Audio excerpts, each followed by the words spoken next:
എന്നും അട്ടിമറികൾക്ക് വേദിയായ മണ്ഡലം. കരുത്തരെ കടപുടുക്കുകയും അപ്രതീക്ഷിതരെ ചേർത്ത് നിർത്തുകയും ചെയ്ത മണ്ഡലം. ആദ്യമായി ഒരു വനിതാ MP സമ്മാനിച്ച മണ്ഡലം. പറഞ്ഞു വരുന്നത് തിരുവനന്തപുരം മണ്ഡലത്തെക്കുറിച്ചാണ്. നിൽക്കുന്നത് തിരുവനന്തപുരം മണ്ഡലത്തിലാണ്. അതിശക്തമായ ത്രികോണ മത്സരം സമ്മാനിക്കുന്ന തിരുവനന്തപുരത്ത് കാര്യങ്ങൾ കൊട്ടിക്കലാശത്തിലേക്ക് എത്തുമ്പോൾ ജനമനസ്സാർക്കൊപ്പം നോക്കാം, കാണാം, നേരിലറിയാം.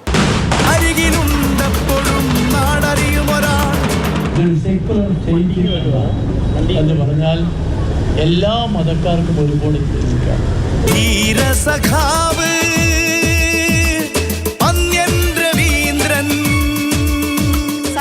അപ്പൊ ഇനി പോളിംഗ് ബൂത്തിലേക്ക് എത്താൻ അധികം ദിവസമൊന്നുമില്ല, നമ്മൾ ജയിക്കും അല്ലേ? തീർച്ചയായിട്ടും ആ കാര്യത്തിൽ നമുക്ക് സംശയമൊന്നുമില്ല. നമ്മുടെ പ്രവർത്തകന്മാരുടെ ആവേശം കാണുന്നില്ല, അത് കൂടുതൽ ശക്തിപ്പെടില്ല, അത് കുറയല്ല. അവർക്ക് കാണുന്നത് നമ്മളെ നാടിൻ്റെ മാറ്റത്തിന് വേണ്ടി പോരാടാൻ നമ്മളെ പടനായകന്മാർ വന്ന പോലെ എന്നൊരു തോന്നൽ. നമ്മൾ സാധാരണ കാണാതെ പഴക്കൊല, അതുപോലെ കപ്പ, ചക്ക, മാങ്ങ, ഇതൊക്കെ തന്നെയാണ് അവർ സ്വീകരിക്കുന്നത്. അവർക്കറിയാം അവരെ കൂട്ടത്തിൽപ്പെട്ട ഒരാളാണ് ഞാൻ. അവരെ കുടുംബത്തിൽ ഞാൻ പോയാൽ എങ്ങനെ സ്വീകരിക്കും, അതുപോലെ ഇവിടെ വന്ന് സ്വീകരിക്കുക.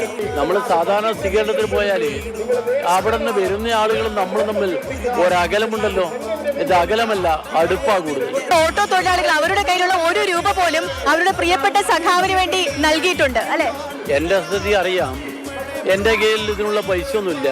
ഒരു കോമൺ ആയിട്ടൊരു സ്ഥാനാർത്ഥിക്ക് സ്വന്തമായിട്ടൊരു അക്കൗണ്ട് വേണം. അത് ഒഫീഷ്യൽ അക്കൗണ്ടാണ്. ആ അക്കൗണ്ട് ഞാൻ തുറന്ന് ഇവരറിയിച്ച് വരുന്ന കാശ് 10 രൂപ മുതലാണ് വന്നത്. ആ 10 രൂപ തന്നതല്ല, 10 രൂപ തന്ന ആ പ്രവർത്തകന്റെ ഒരു മനസ്സാ.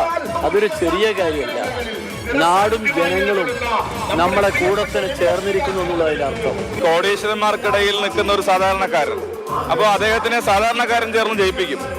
അവരവരുടെ കോടിയും കൊണ്ടങ്ങ് പൊതുവെ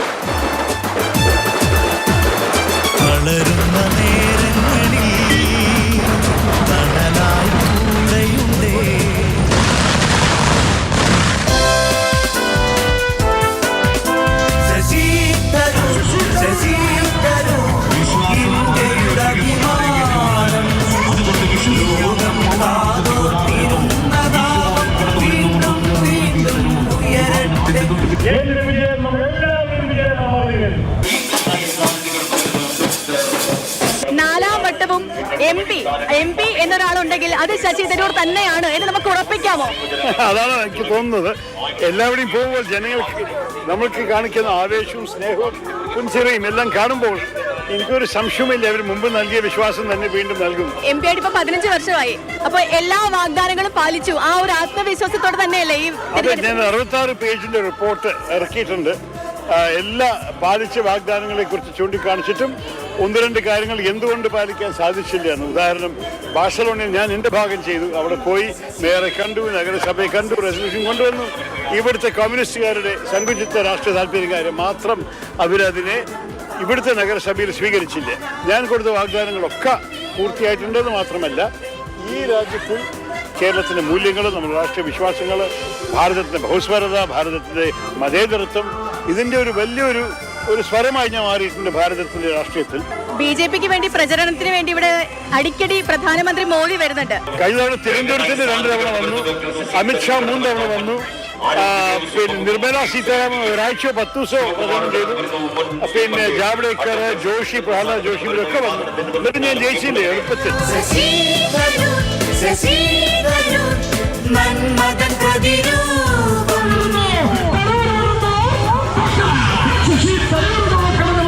യുവാക്കളെല്ലാം കൊതിച്ച പോലെ അവർക്ക്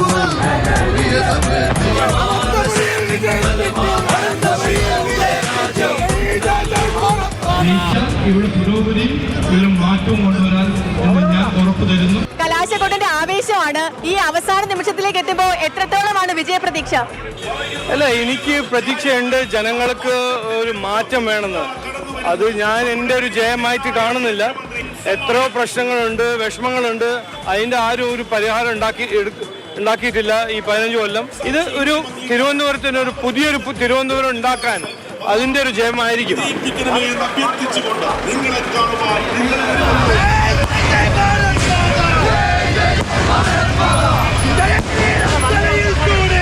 ഈ സഭാ തീരദേശ വോട്ട് അത് ഇക്കുറി BJPക്ക് തന്നെ ആയിരിക്കും.